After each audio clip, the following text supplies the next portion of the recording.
Welcome to Popcorn Cinema. Subscribe to see full stories and reviews of all upcoming major movie. Let's get to the video.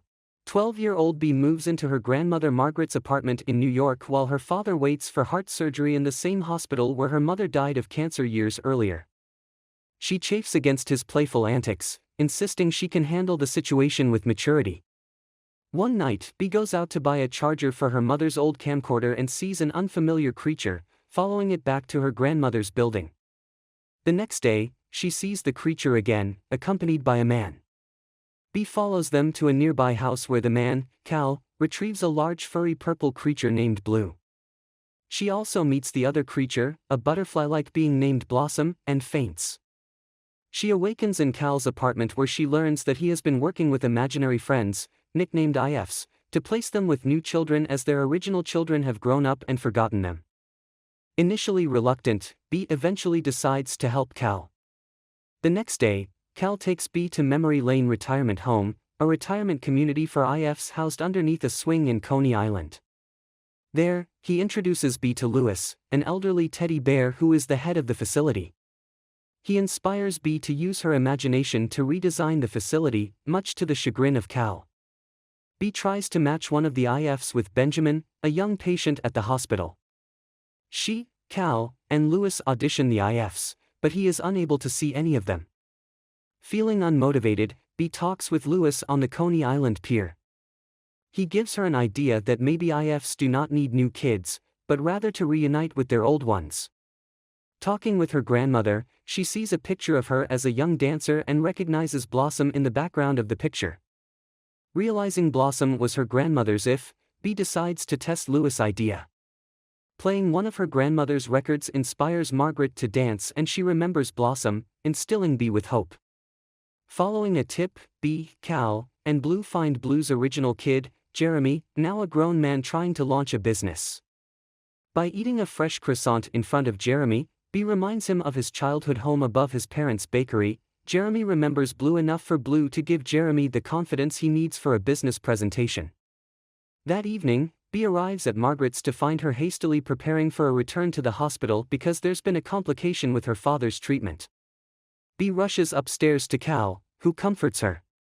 When Bea says she does not want to say goodbye to her dad, Cal advises her to tell him a story instead. At the hospital, a nurse reassures Bea that her father will be all right. She tells him a story about realizing she was pushing herself to act like a grown-up when she's just a child who still needs her father. He wakes up and they hug each other. When Bea goes outside his room, she sees that all of the IFs are gone. Bea goes upstairs to thank Cal, but no one answers his door. The landlady shows Bea that the door opens into an old storage room. After her dad is released from the hospital, he and Bea pack up to go home. Bea finds an old picture she painted of herself, her parents and a clown named Calvin. She suddenly realizes that Cal is her own forgotten after the death of her mother. She thanks him for helping her and tells him she'll always need him. This allows Bea to see Cal and the IFs again, and they reunite. After Bea and her father drive off, Margaret asks Blossom if the two of them should go inside, causing Blossom to realize Margaret can see her. Sometime later, Cal begins reuniting the IFs with their original kids, now grown up. Benjamin meets his a cartoonish dragon with glasses. Bea and her father return home, where he trips over Keith, his invisible imaginary friend.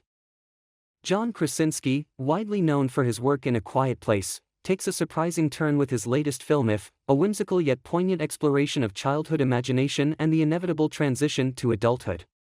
Steering away from the horror genre, Krasinski ventures into a family-friendly fantasy that, while visually enchanting, delves deep into the emotional complexities of growing up. It follows the journey of a young girl, portrayed by the talented Kaylee Fleming, who discovers she has the unique ability to see and interact with imaginary friends who have been forgotten by their original creators. Her father, played by Krasinski himself, is hospitalized, adding a layer of emotional gravity to her quest. She teams up with a grumpy, jaded man, portrayed by Ryan Reynolds, who also shares her gift. Together, they embark on a mission to reassign these lost imaginary friends to new children, reigniting their purpose and fostering new connections. Kaylee Fleming shines as the film's protagonist. Known for her role in The Walking Dead, Fleming carries the emotional weight of the film with remarkable skill. Her portrayal of a young girl navigating loss, hope, and the remnants of childhood wonder is both believable and touching. Ryan Reynolds, known for his trademark humor and charm, steps into a slightly different role as a disillusioned adult. While his comedic timing still brings light moments to the film, his character's deeper, more reflective side is a refreshing change. Krasinski's own role as the father adds a personal touch, though it feels somewhat underdeveloped. His presence, while heartfelt, occasionally seems more like a narrative necessity than a fully fleshed-out character. This slight imbalance, however, does not detract significantly from the film's overall impact. If is not just a film for children, it's a cinematic experience that resonates deeply with adults. Much like The Wonder Years, it invites viewers to reminisce about their own childhoods and the magic that often fades with age. The film balances fantastical elements with serious themes of loss, growing up, and the bittersweet reality of leaving behind imaginary friends, a metaphor for the innocence and creativity we often lose as adults. Krasinski's direction aims to revive the imaginative spirit of classic family films like Hook. The magical locations and whimsical characters are designed to captivate children, but the underlying themes are crafted to engage adult viewers on a more profound level. However, this dual appeal can occasionally lead to uneven pacing. While adults may appreciate the deeper moments, children might find certain parts of the film less engaging. The visual aesthetics of If are undoubtedly one of its strengths. The film's imaginary friends and magical settings are brought to life with vibrant colors and creative designs. Scenes set in a retirement home for imaginary friends, for instance, stand out as particularly whimsical and visually delightful. These moments inject a burst of energy and charm into the narrative, though they are not as frequent as one might hope. One of the main criticisms of If is its pacing and plot development. The film starts with a compelling premise but takes a while to fully capitalize on its potential. Early parts of the film, while emotionally rich, can feel slow and somewhat predictable. It's only later in the narrative that the plot takes a more engaging turn, which feels a bit rushed given its significance. The reveal towards the end of the film, while emotionally significant, is somewhat predictable. Seasoned viewers might see it coming long before it unfolds, which diminishes its intended impact.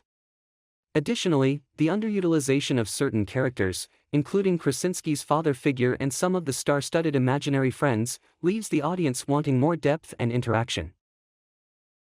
Despite its imperfections, If is a heartfelt and imaginative film that succeeds in capturing the essence of childhood wonder while addressing the complexities of growing up.